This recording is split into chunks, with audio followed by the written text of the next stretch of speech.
There are moments in life when everything feels like it's slipping through your fingers. You try to hold on, but the tighter you grip, the faster it all falls away. And no matter how much you wish it would turn around, you realize something. You can't change the past. What you can change, though, is how you choose to move forward. That's something I wish I'd known sooner.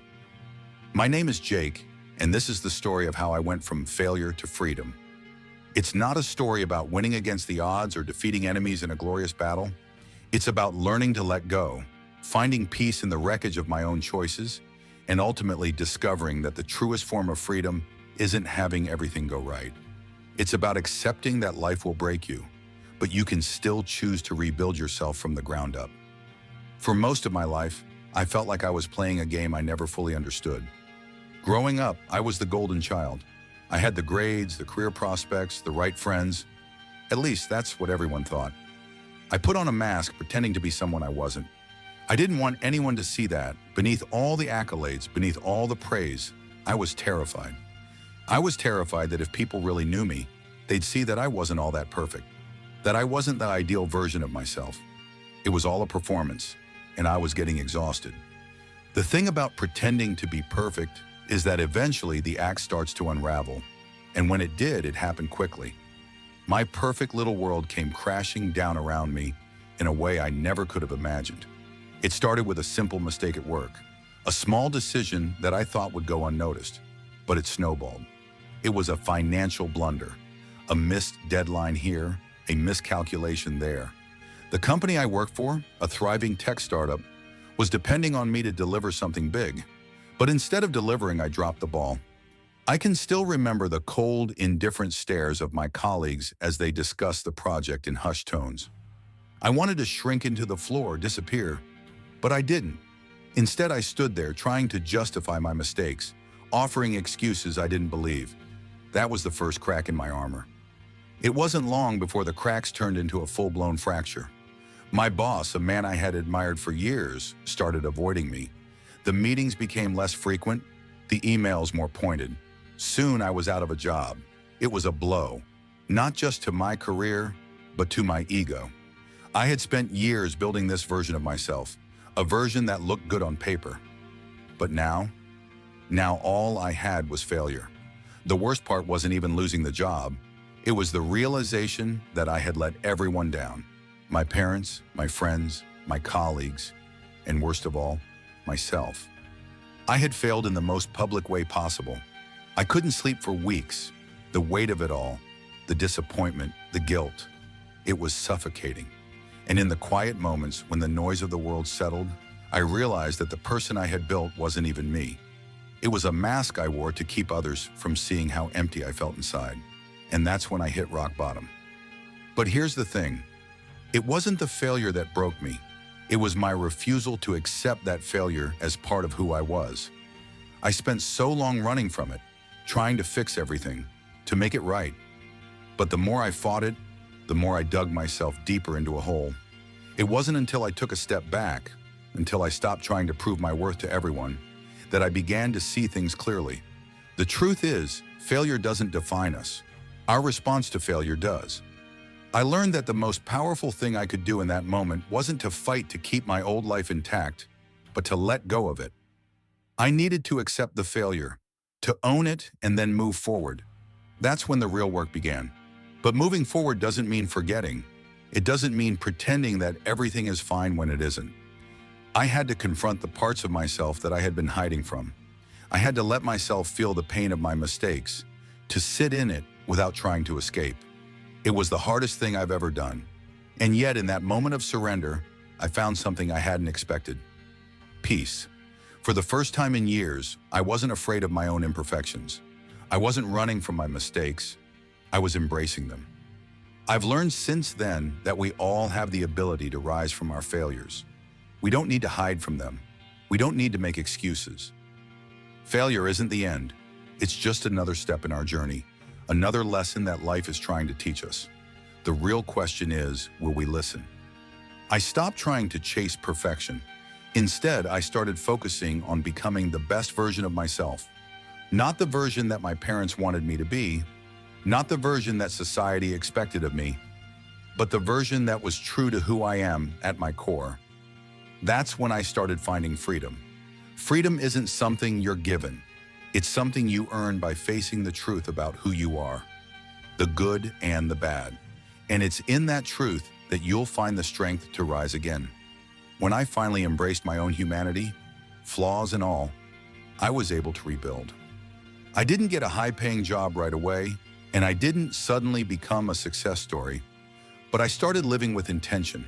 I started making decisions that aligned with my values, not just my fear of failure.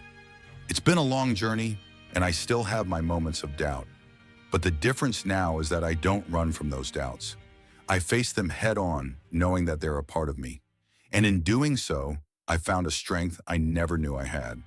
It took me a while to understand that failure isn't the opposite of success. It's part of the process. Without failure, we don't grow. Without failure, we don't learn. Without failure, we don't become who we're meant to be. And in the end, that's the real freedom. The freedom to embrace every part of your journey, no matter how messy it may seem. So if you're sitting there, feeling like you failed, like you're stuck in a cycle of mistakes, take a deep breath.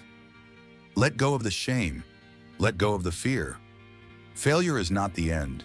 It's the beginning of something much greater. I spent years trying to outrun failure. I thought that if I could just avoid making mistakes, I would be safe. But the truth is, you can't avoid failure forever. It's inevitable.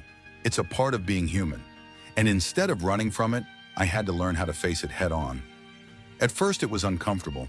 There were days when I wanted to crawl back into my shell and hide from the world.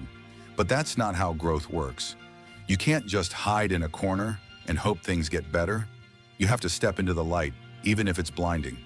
You have to show up for yourself, even when everything feels like it's falling apart. I started small. I took on projects that pushed me outside my comfort zone, knowing that failure was possible. But instead of focusing on the outcome, I focused on the process. I learned to embrace the discomfort of not knowing what was going to happen. I began to understand that the only way forward was to be willing to fail again and again, but each time, a little bit less afraid. And that's when something remarkable happened. I stopped identifying myself with my failures. I stopped letting them define me. I began to see them as opportunities to learn, to evolve, to grow. Every mistake, every setback, every moment of doubt, they were all pieces of the puzzle. Without them, I wouldn't have become who I am today. For the first time, I felt free. Free from the pressure to be perfect. Free from the need to constantly prove myself to others. Free from the fear that failure would be the end of me. It was a freedom I had never known before. And it wasn't because everything in my life was perfect. It was because I accepted that life isn't perfect. And that's okay. Looking back, I see now that my greatest failures led to my greatest lessons. The job I lost? It wasn't the end of my career. It was the beginning of a new path. One that I could walk with my own values, my own purpose, and my own sense of direction. The relationships I ruined, they taught me how important it is to be vulnerable, to communicate openly, and to be authentic in every interaction. The truth is, we all have failures in our past. We all have moments we wish we could erase, decisions we regret, actions we'd take back if we could. But the question is, what do we do with those failures? Do we let them bury us, or do we rise from the ashes? I chose to rise. It's not always easy. Some days I still feel the weight of the mistakes I've made. But instead of letting them drag me down, I use them to fuel my growth. I've learned that success isn't about avoiding failure. It's about how you respond to it.